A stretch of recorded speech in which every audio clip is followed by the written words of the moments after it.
ஆனால் முதல்ல இந்த தேர்தல் சூழ்நிலையை பொறுத்த வரையில் முதல்ல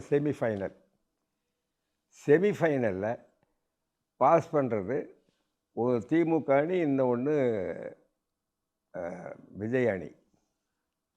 அதில் அண்ணா திமுக தேசிய ஜனநாயக கூட்டணிக்கு இடமே இல்லை. இன்னைக்கு தமிழக களம் திமுக வெர்சஸ் தாவேக்காங்கிறதுங்களா? பாதியிலே போயிடும் பாருங்க நீங்கள். So it is semi-final. அடுத்தது ஃபைனல்னு வர்ற பொழுது ஒரு புறத்தில் திமுகவும் இன்னொரு புறத்தில் ஒரு நடிகர் விஜயும் தான் நிற்கும். தமிழ்நாட்டு மக்களை பொறுத்தவரையில் நிச்சயம் வடிகட்டிடுவாங்க. 4 முனை போட்டின்னு பார்க்கலையா நீங்கள்? 2 முனை போட்டி தான்.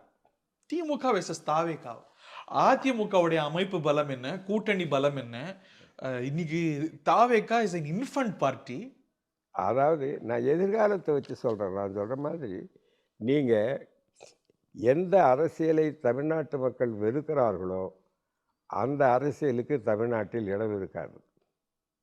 அந்த அரசியலில் போய் பழனிசாமியோ அல்லது பன்னீர்செல்வம் அவர்களோ விழுவார்களே ஆனால் அது தற்கொலைக்கு சமம்.